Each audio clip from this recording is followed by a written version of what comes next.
What happens when arrogance meets altitude? Aboard a $75 million private jet, one passenger, dripping in designer labels, makes a fatal mistake. She looks at a black man serving her champagne and snaps her fingers, calling him just the help. She spends the entire flight humiliating him, unaware that the man she's ordering to polish silverware doesn't just work on the jet. He owns it. Stick around to hear the story of how one woman's vicious assumption led to the most expensive and humiliating karma of her life. The air at Teterboro Airport doesn't just smell like jet fuel, it smells like money. It's a crisp November morning, and the tarmac is a parking lot for the global elite. A Dassault Falcon 8X here, a Bombardier Global 7500 there. But the queen of the fleet, parked gleaming and predatory at the private signature aviation hangar, was N440T Tiddy. It was a brand new Gulfstream G800, the paint so fresh it seemed wet. This was its maiden cross-country voyage from New Jersey to San Jose. Inside, Marcus Thorne was running a hand over a bulkhead panel, feeling for the slightest vibration. He was dressed not in the bespoke Tom Ford suits he was known for on the covers of Forbes and Wired, but in a simple, perfectly tailored black polo shirt and black trousers. The only identifier was a small, subtle logo over his heart, the stylized delta of Thorne Dynamics, his $80 billion AI and aerospace conglomerate. At 38, Marcus was a man who didn't just build an empire, he understood every bolt within it. He was a former engineer, and he trusted his hands more than he trusted reports. This was his jet, the new flagship of his fleet, and he was doing a final, personal inspection. "Mr. Thorne, they're here," said a young woman, her voice hushed. This was Chloe, the new lead flight attendant, barely 24 and visibly nervous. "Thank you, Chloe," Marcus said, his voice a calm baritone. "Remember the protocol. You're the lead. I'm just observing today. My name is Mark. I'm with the in-flight services team, doing a final review." Chloe nodded, swallowing. "Right. Mark. Got it." Marcus smiled faintly. He wasn't trying to deceive anyone. He was simply trying to observe the natural flow of his new crew and cabin. He found that when people knew the CEO was watching, they performed for him. He wanted to see how they performed for the client. The heavy cabin door hissed open, and the passengers for the 5-hour flight began to board.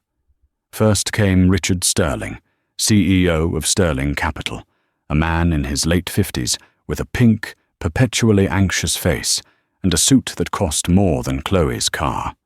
He was followed by 2 junior analysts, both looking wide-eyed at the G800's interior.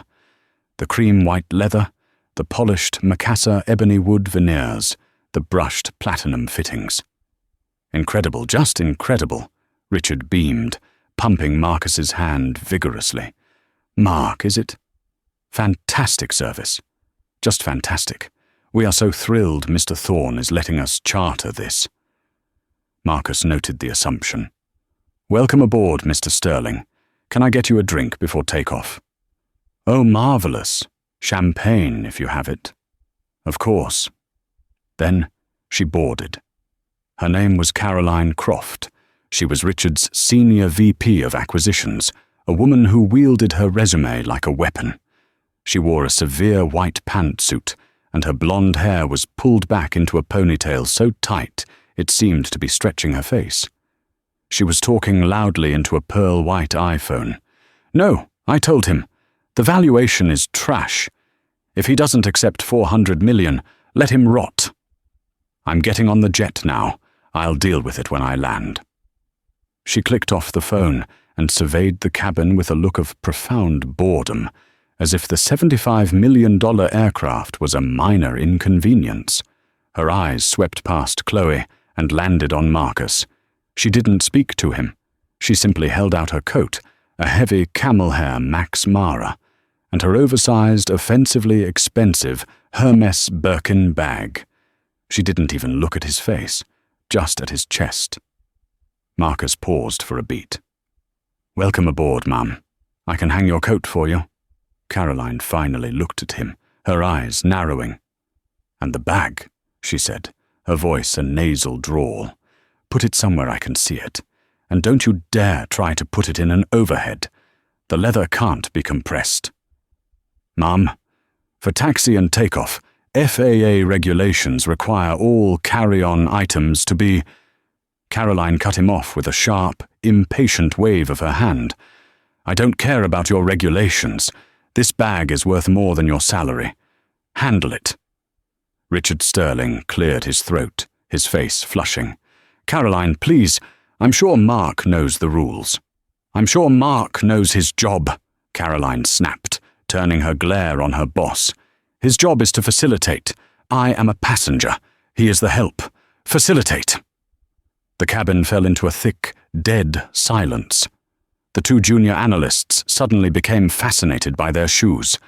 Chloe looked like she had seen a ghost. Marcus Thorne, the man who had personally coded the guidance system for the Ares 5 rocket, and who currently held the digital keys to the country's largest secure data network, met her gaze. His expression was one of perfect, placid calm. "Of course, ma'am," he said, his voice smooth as silk. "I will find the perfect place for it." He took the bag from her. She released it with a look of distaste, as if his hands were dirty, and walked it to a private, climate-controlled forward closet, a custom feature he had personally designed. He placed it gently on a padded shelf and secured it with a soft touch strap. When he returned, Caroline was already seated in the largest captain's chair, kicking off her Louboutin heels and putting her bare feet up on the ebony bulkhead. "Ahem," she said loudly to Chloe. "Is anyone going to get me a drink, or do you all just stand around?" Marcus nodded to Chloe, who jumped. "Right away, Miss Croft. Champagne?" "No," Caroline sneered.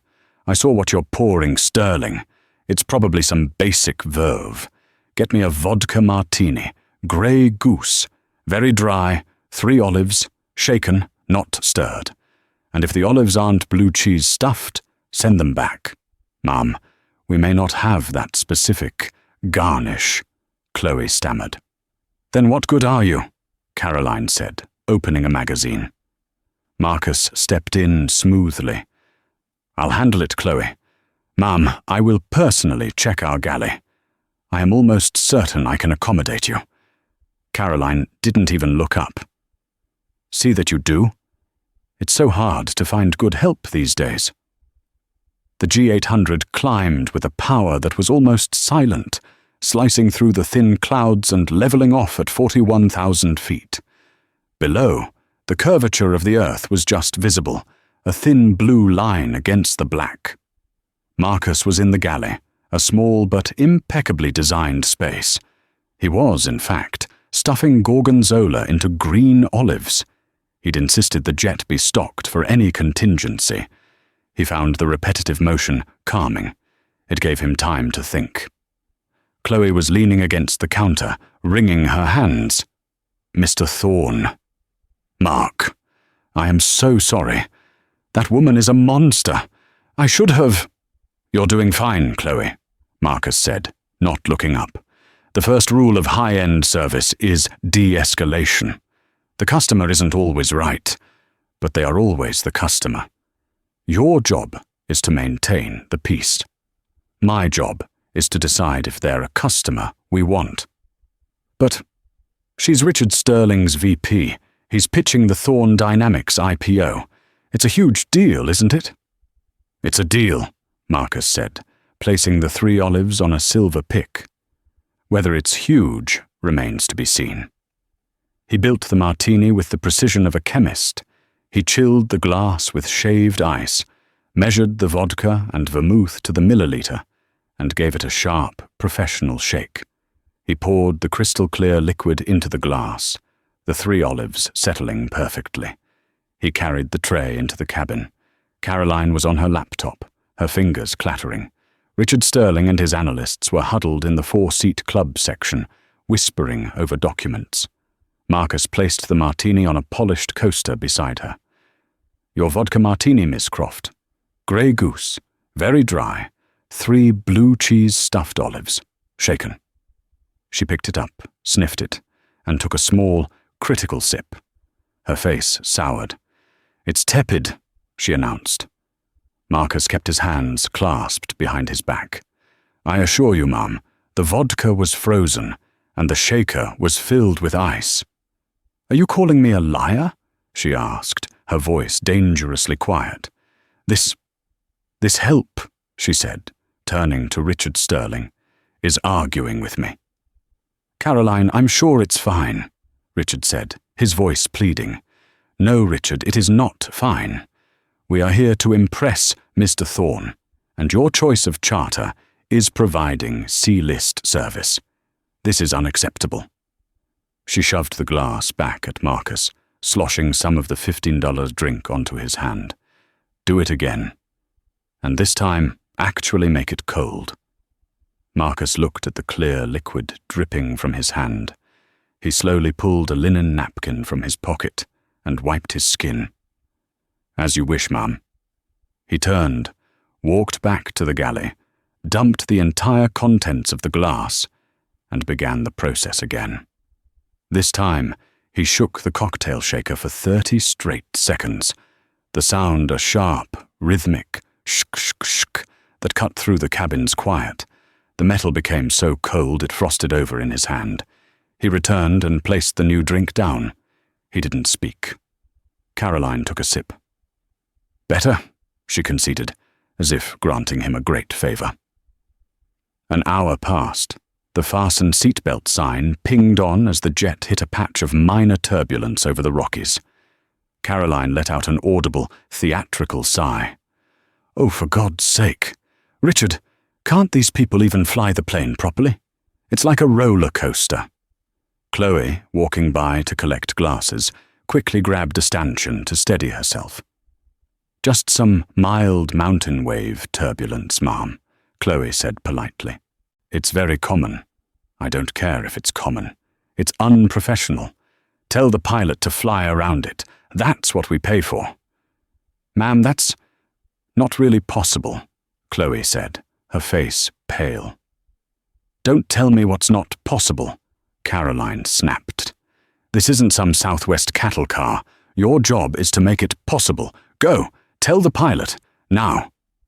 Chloe looked to Marcus, her eyes wide with panic. Marcus stepped forward.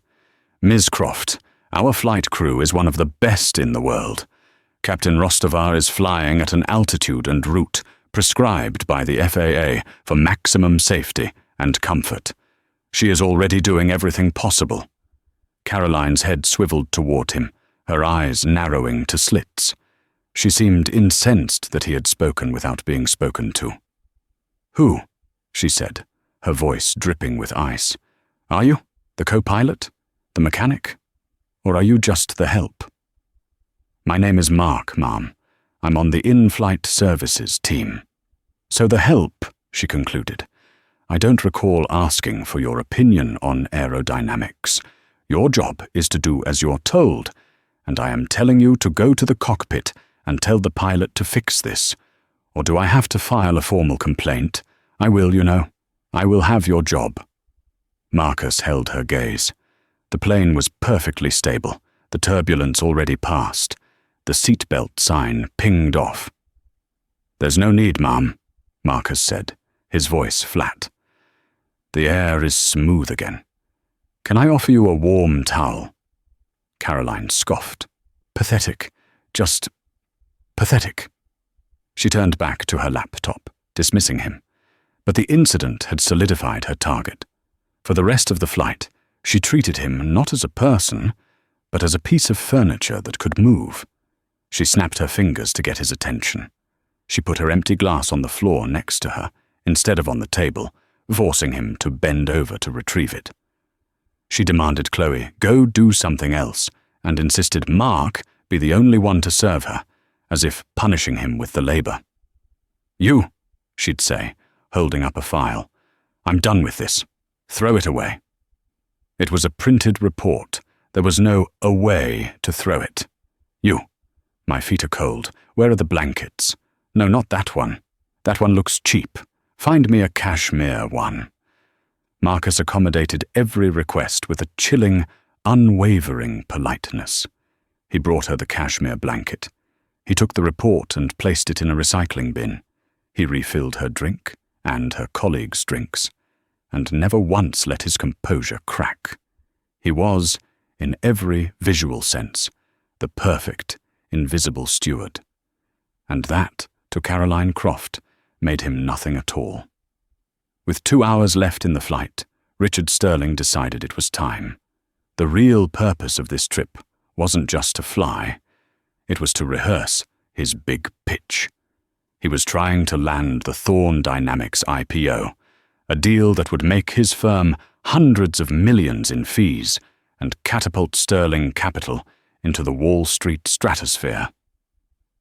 "All right, team," Richard said, rubbing his hands together. "Let's run the deck. I want this flawless for when we meet Mr. Thorne's people tomorrow." He and his analysts gathered around the cabin's 4K monitor. Caroline, however, remained in her seat, sipping a fresh martini, her fourth. "Caroline, aren't you going to join us?" Richard asked nervously. "Your M&A projections are slide 42. Caroline waved a dismissive hand. "Richard, please. I wrote the slides. I don't need to see them. I'll listen from here. You need the practice more than I do." Richard flushed crimson, but nodded. Right. Okay. Good morning. Sterling Capital is honored to present our strategy for the future of Thorne Dynamics." He began his pitch. It was a standard, data-heavy presentation, full of buzzwords like synergy, vertical integration, and leveraging assets. Marcus stood at the back of the cabin, ostensibly polishing glasses, but he was listening to every word.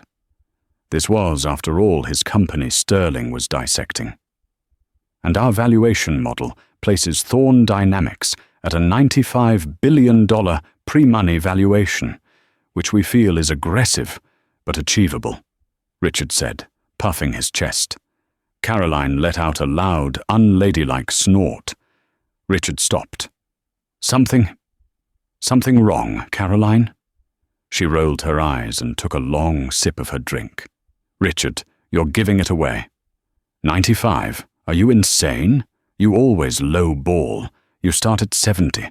Max. You let them fight to get to 80. You make them feel like they've won. God, it's amateur hour, Richard stammered. "But Caroline, the pre-launch data, the DoD contracts, the 95 is solid." "The data," she said, mocking the word, "is irrelevant. This isn't about data. It's about optics. We're talking about Marcus Thorne. The man's a ghost. He's new money, Richard. He came from nothing. Some coding scholarship in Michigan, wasn't it?" Marcus, polishing a highball glass, didn't break rhythm. His hand was rock steady.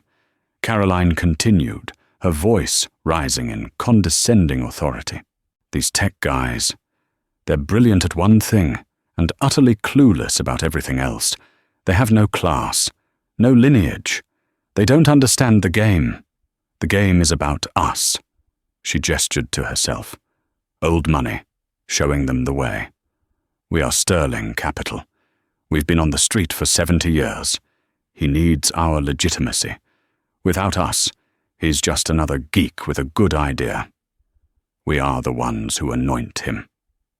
One of the junior analysts, a young man named David, spoke up. "But Ms. Croft, I read that Thorne is notoriously selective. He fired Goldman Sachs last year. He doesn't seem to care about the game. He seems to care about, I don't know, integrity." Caroline shot him a look that could curdle milk. "David, shut up. You're a child. Integrity is a word poor people use. On Wall Street, we call it leverage. And we have it. He needs us. He just doesn't know it yet." She set her empty glass down and snapped her fingers in Marcus's direction. not even bothering to look. "You. Mark. Another one? And be quick about it." Marcus quietly took the glass. Caroline leaned back, putting her feet up on the opposing seat. "You see, Richard, it's all about demonstrating power. You have to establish dominance from the second you walk in. You let them know who is in charge. You let them know who is the master and who is the help." She glanced directly at Marcus's back as he walked to the galley. "Everyone has a place," she said, her voice smug. "A proper station in life. The pilots fly. The analysts crunch numbers. We," she said to Richard, "close the deals. And he," she hooked a thumb toward Marcus, "pours the drinks." She looked at Marcus as he returned. He was carrying the fresh martini on a small silver tray. "Isn't that right, Mark?" she asked, a cruel smile playing on her lips. "You understand. People should know their place. Wouldn't you agree?" Marcus stopped. He stood in the aisle, the martini in his hand. The cabin was silent, save for the faint hum of the Rolls-Royce engines. He looked at her, his dark eyes unreadable. It was the first time he had truly looked at her, and the intensity of his gaze made her smile falter, just for a second. "I believe," Marcus said, his voice quiet but carrying an extraordinary weight, "that everyone creates their own place, Miss Croft, and some people are not very careful about the place they create for themselves." He placed the drink on her table. Caroline stared at him, momentarily thrown by the philosophy. Then she laughed, a harsh, barking sound. "How very pull yourself up by your bootstraps. It's adorable. You should write a self-help book. Now go away. The adults are talking." Marcus gave a short, sharp nod and returned to the galley. Richard Sterling, meanwhile, was starting to look physically ill.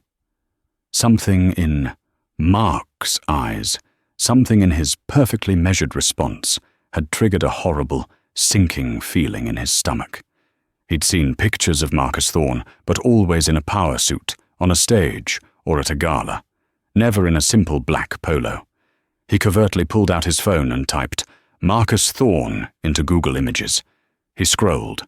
Suit, tuxedo, wired cover, and then one. A candid shot. Marcus at a Thorne Dynamics engineering site, talking to a technician.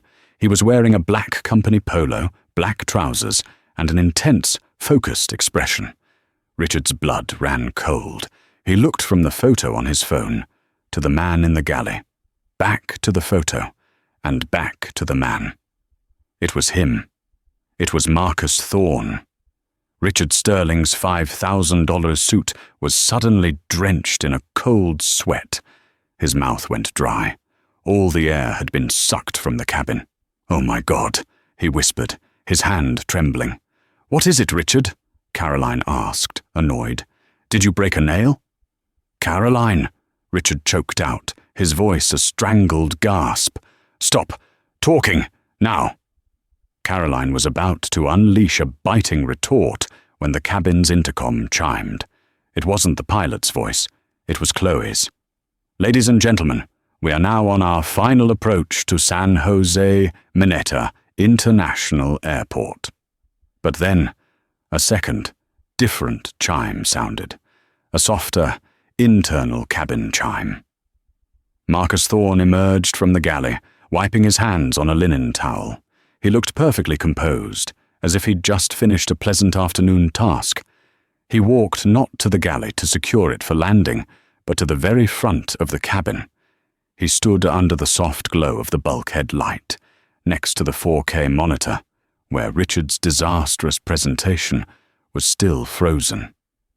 He looked at his passengers, at the two terrified analysts, at Richard Sterling, who looked like he was about to have a coronary, and finally at Caroline Croft, who was staring at him with a mixture of confusion and pure, unadulterated contempt. "What do you think you're doing?" she hissed. Get back to the galley and buckle up." Marcus ignored her. He pressed a button on the wall panel. The 4K monitor flickered from Richard's pitch to a live, forward-facing camera feed from the jet's nose. The runway lights of San Jose were dead ahead, but the jet wasn't aiming for the main terminal. It was banking smoothly toward a massive, private complex on the north side of the field. A stunning, all-glass hangar complex emblazoned with the familiar Delta logo of Thorne Dynamics. "As Chloe mentioned," Marcus said, his voice completely changed. It was no longer the voice of Mark, the deferential steward. It was the voice from the TED Talks, the voice that commanded boardrooms and silenced auditoriums. It was crisp, powerful, and resonated with absolute authority. "We are on final approach to San Jose. We will be landing at the Thorne Dynamics Aerospace hangar in approximately 3 minutes. I'd ask you to please fasten your seatbelts." The blood drained from Caroline's face. Her foundation, caked on too heavily, suddenly looked like a ghoulish mask. Her eyes darted from Marcus to the logo on the hangar, back to Marcus. What did you say?" she whispered. The jet touched down with a buttery smoothness. The pilots, Captain Eva Rostova and her first officer, were masters of their craft, as Marcus knew they were.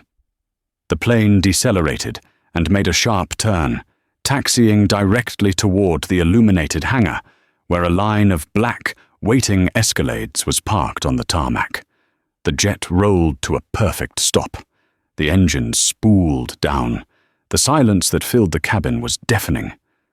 Marcus unclipped a small tablet from a discreet mount on the wall, the tablet he'd been texting on earlier. He tapped the screen. "Richard," Marcus said, his voice dangerously calm. Richard Sterling flinched as if struck. Mr. Thorne, I can explain. I had no idea." "That," Marcus said, "is precisely the problem, Richard. You had no idea. You walked onto my aircraft, as my guest, to pitch my company, and you had no idea who I was, because I was wearing a polo shirt and handing you a drink."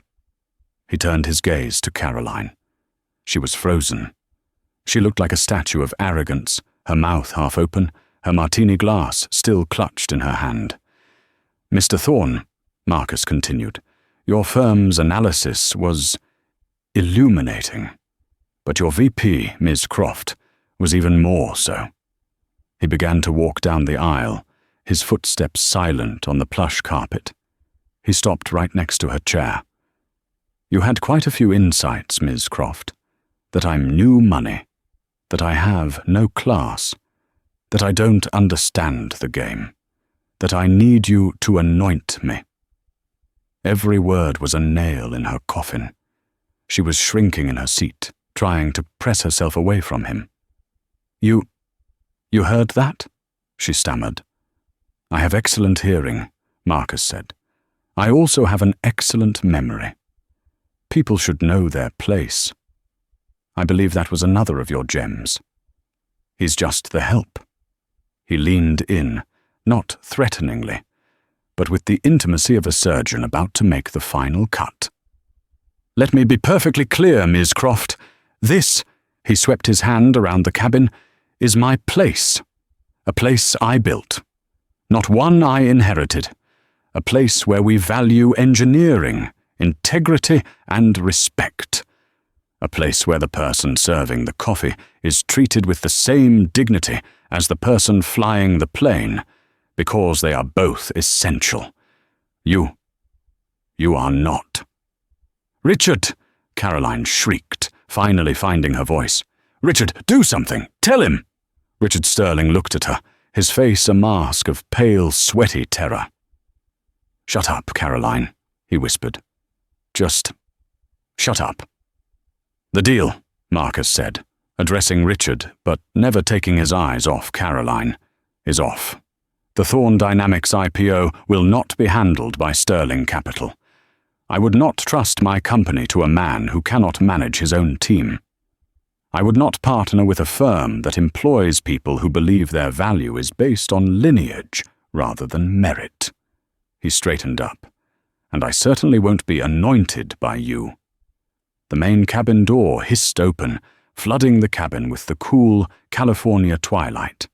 Standing at the bottom of the air stairs was not a gaggle of drivers, but a single imposing man in a dark suit, Marcus's head of security, a former Secret Service agent named Frank. Marcus looked at Frank and nodded. Frank nodded back and stepped onto the jet. "Mr. Thorne," Richard Sterling began, standing up, his hands shaking so badly he could barely hold his briefcase. "Please, a mistake. A terrible, terrible mistake.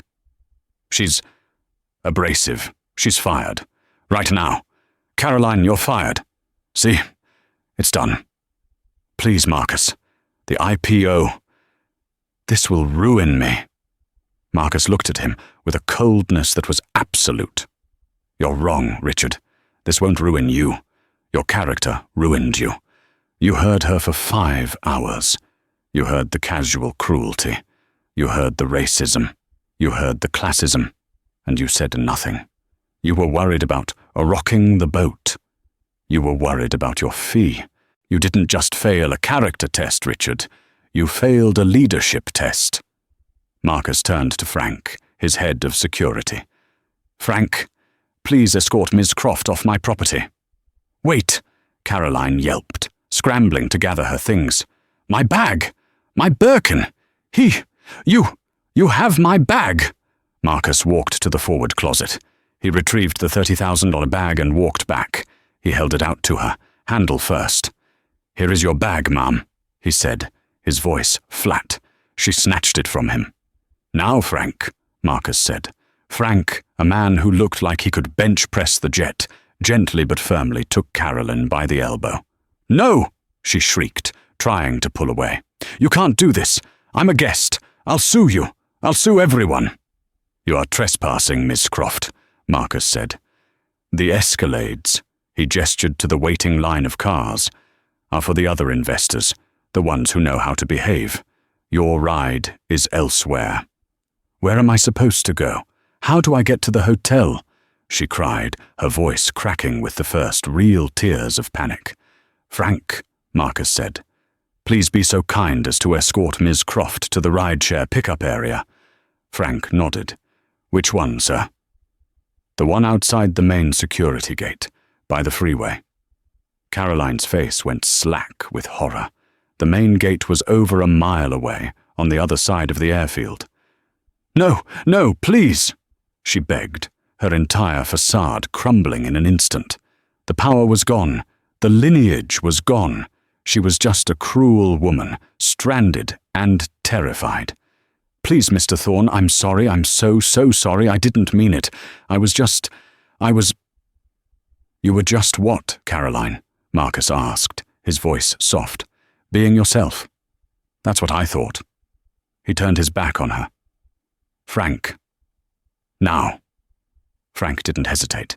He guided the sobbing, struggling Caroline down the airstairs. The 2 junior analysts, David and the other, scurried past them, not daring to make eye contact, and got into the last Escalade. Richard Sterling was the last one left. He stood in the cabin, a broken man. "Marcus, what do I do?" he whispered. Marcus looked at him, not with anger, but with something worse. Pity. "You can take the first car, Richard. Go to your hotel, call your board, and figure out how to explain to them that you lost the single biggest deal in your firm's history because you were too cowardly to tell your VP to be a decent human being." Richard stumbled down the stairs. Marcus stood alone in the cabin of his new jet. He looked over at the half-finished martini, the one he'd made with his own hands. He picked it up, swirled the liquid, and poured it down the galley sink. Chloe emerged from the crew rest area, her eyes wide. "Sir, that," Marcus said, "was a necessary correction, Chloe. Let's get the post-flight checks done." He was all business again, as if the last 5 hours had been nothing more than a minor system diagnostic. But as he looked out the window, he watched Frank leading Caroline Croft, a tiny, struggling figure dragging her priceless handbag through the gravel, toward the distant, flickering lights of the main gate. The karma that hit Caroline Croft didn't land like a feather. It landed like an anvil. She was, as promised, escorted to the public rideshare loop outside the T-hangars. It was a cold, wind-swept patch of concrete next to a chain-link fence, smelling of exhaust. She sat on her Birkin bag, her white suit now smudged with grime, and wept tears of pure, unadulterated rage. Her phone was at 4%. She managed to call an Uber just as it died. When she finally got to the Rosewood Sand Hill Hotel an hour later, Richard Sterling was waiting in the lobby. He wasn't there to console her. "Pack your bags," he said, his voice dead. He didn't even look at her. "There's a security guard upstairs waiting to watch you. You're on a 10 p.m. red-eye back to Newark. Coach, your corporate cards are cancelled. We're done, Caroline. You're done." "Richard, you can't." "I can," he snarled, his face purple. "You didn't just cost me a deal, you cost me my company." But the real bomb had yet to drop. It turned out that David, the junior analyst, the one who had tried to defend Marcus Thorne's integrity, had been recording the audio of the pitch rehearsal on his phone. He wanted to study it later, to learn from it. He had accidentally forgotten to stop the recording. He had captured everything. It's so hard to find good help these days. This isn't some Southwest cattle car. He's new money. They have no class. They need us to anoint them. People should know their place, wouldn't you agree? And finally, the entire devastating confrontation. David, sensing the end of Sterling Capital, did what any ambitious young analyst would do. He saved himself. He sent the audio file to a reporter at Bloomberg with the subject line, "The most expensive flight of all time." By the time Caroline's coach-class flight was somewhere over Nebraska, the story had broken. It was a nuclear explosion. Bloomberg. People should know their place. Sterling VP's in-flight rant kills Thorne Dynamics IPO. The audio clips were embedded in the article. The entire tech and financial world heard Caroline's sneering, classist, racist-coded takedown. They heard her dismiss one of the most respected, self-made men in the world as just the help. And they heard Marcus Thorne's cold, surgical dismantling of her in response. The fallout was instantaneous. By morning, Sterling Capital's phones were ringing off the hook, but they weren't calls from new clients. They were from existing ones. 3 different Silicon Valley tech firms, all run by new money founders, pulled their portfolios before the market even opened.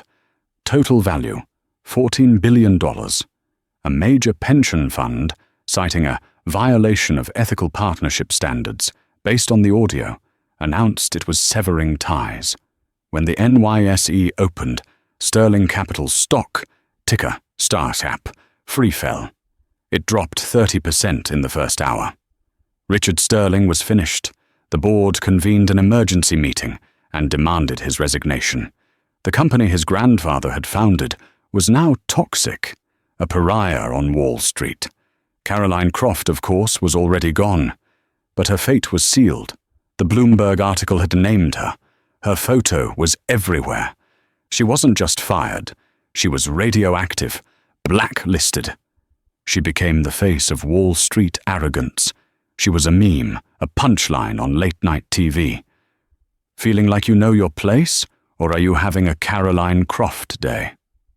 Her fiancé, a hedge fund manager, dumped her via text message. Her co-op board in her Tony Upper East Side building started proceedings to have her removed, citing the notoriety clause in her contract. She had to sell her apartment at a loss just to pay her legal bills. She had built her entire identity on a foundation of money, status, and power.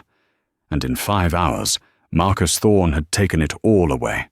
Not by being cruel, but simply by letting her be herself in front of a live microphone. The karma that hit Caroline Croft and Richard Sterling was not a single, swift event. It was a slow, systemic, and perfect collapse, a cosmic balancing of a ledger that had been in the red for far too long. For Richard Sterling, the end began before the G800's wheels had even cooled on the tarmac. By the time he'd been driven to the Rosewood Sand Hill in that silent, terrifying Escalade, his phone was already buzzing with a high-priority alert from his New York office. The Bloomberg article had dropped.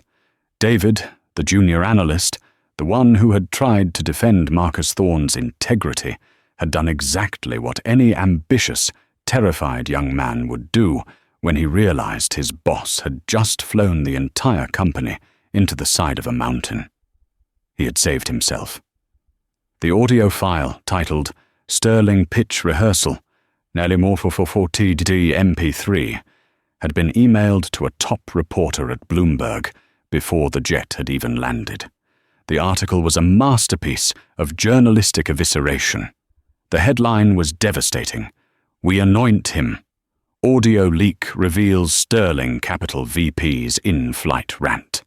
Thorne Dynamics IPO reportedly pulled." The story was brutal. It included embedded, playable clips. The world could now hear, in high fidelity, Caroline's sneering voice. "He's new money. They have no class. This isn't some Southwest cattle car. His job is to facilitate. I am a passenger. He is the help." People should know their place, wouldn't you agree? It was a global public execution.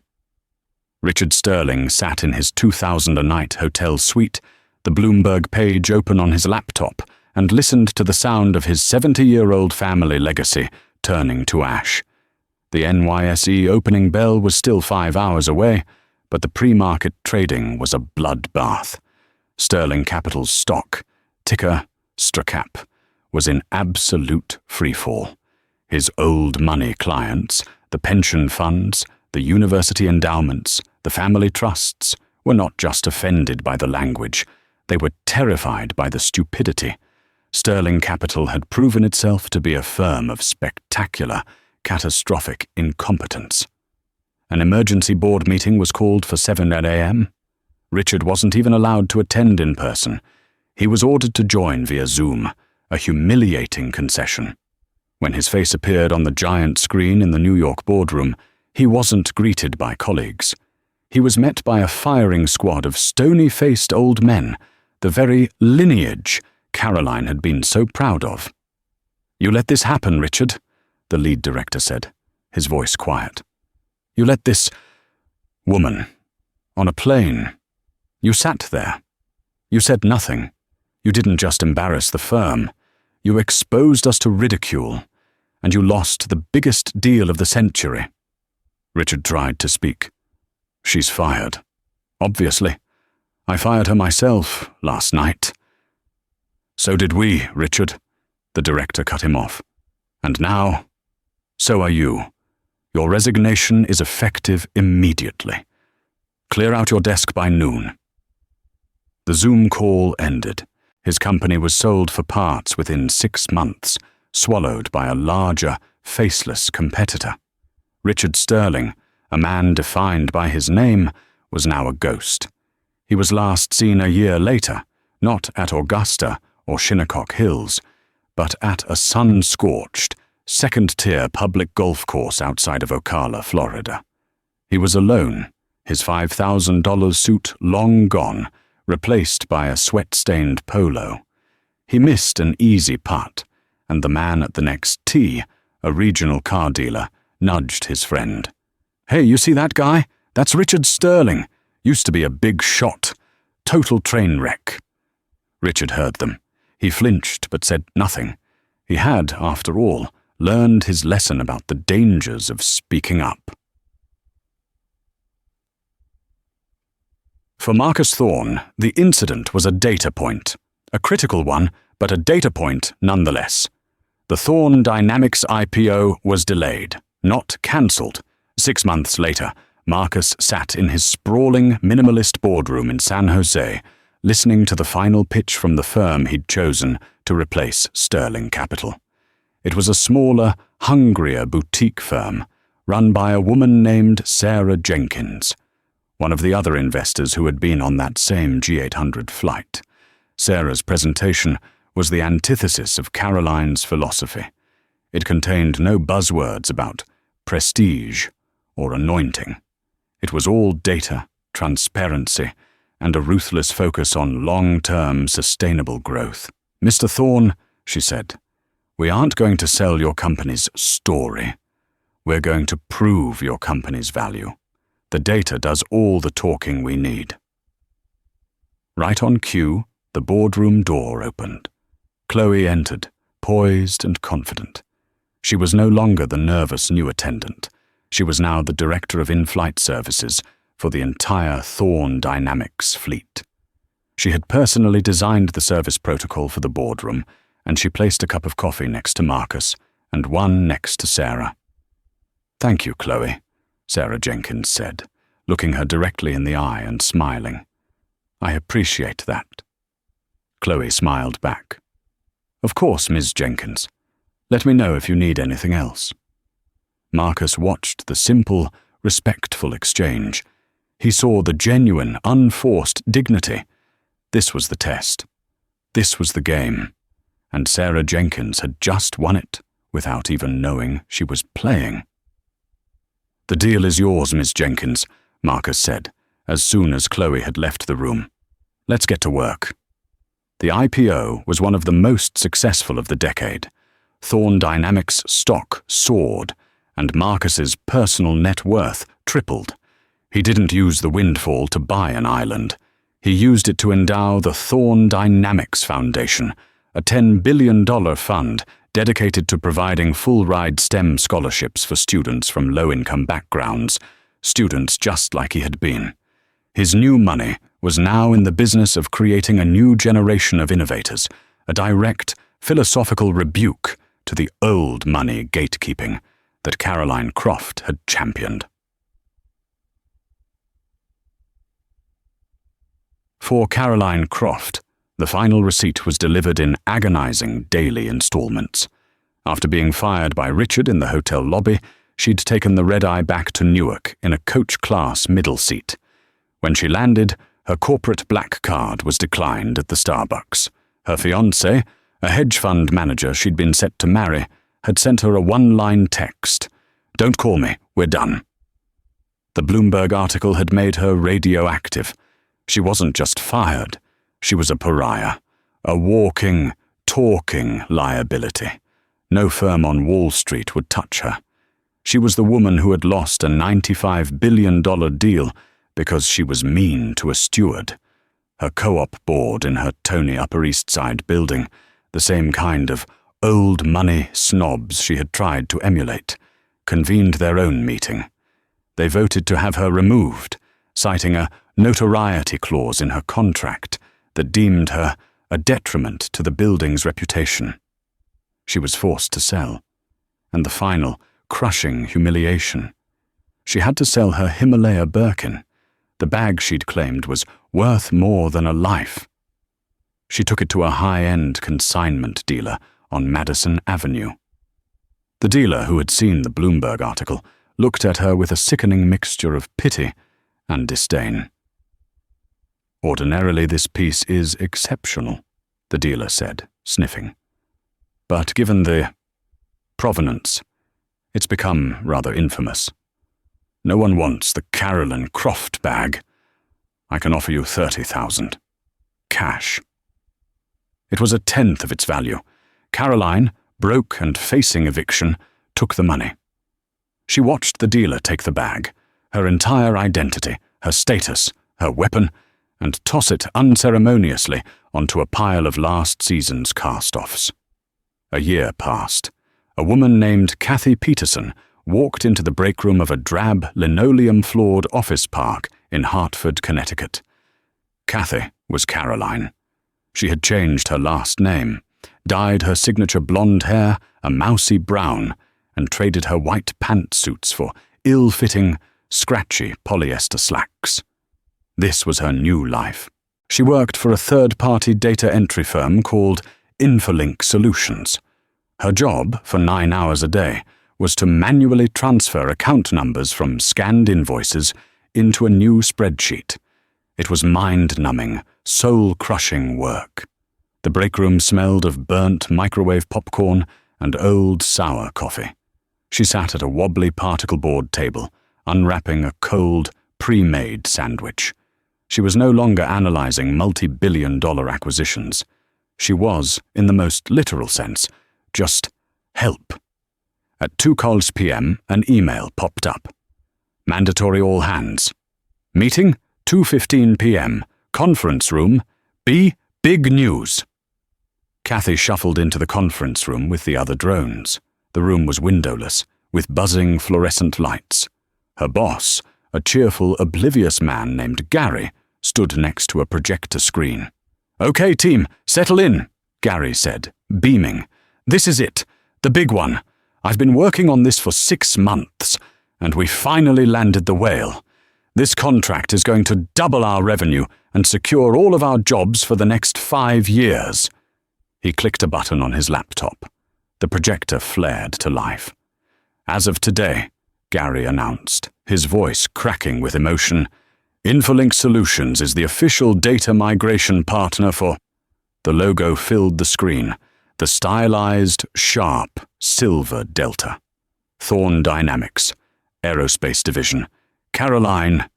Kathy stopped breathing. The air in the room felt thick and hot. She could hear the blood pounding in her ears. Gary was still talking. "Yes, it's huge. They're onboarding their new West Coast supply chain, and we are going to be handling all the data. Thousands and thousands of invoices. All hands on deck." The room erupted in polite, confused applause. Caroline just stared. At the logo, the name, Thorne. He was everywhere. She had run. She had changed her name. She had hidden herself in this suburban tomb, and he had still found her. But the true, sickening horror of the karma wasn't that he'd found her. It was the realization that he hadn't. She wasn't a rival. She wasn't a vanquished foe. She wasn't anything to him. She was a line item. A rounding error in a massive outsourcing contract, probably signed off by a mid-level procurement manager who got a bonus for saving 3 cents per line item. She was, once again, working for Marcus Thorne. Not as a VP, not as a partner, not even as a flight attendant. She was now, quite literally, a tiny, insignificant 22-an-hour cog in his vast, global machine.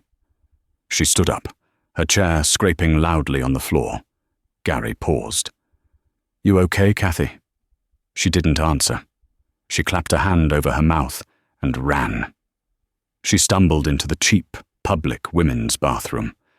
She fell to her knees in the handicapped stall and was violently, wretchedly ill. She retched until her stomach was empty, her throat burning, tears of pure, agonizing humiliation streaming down her face.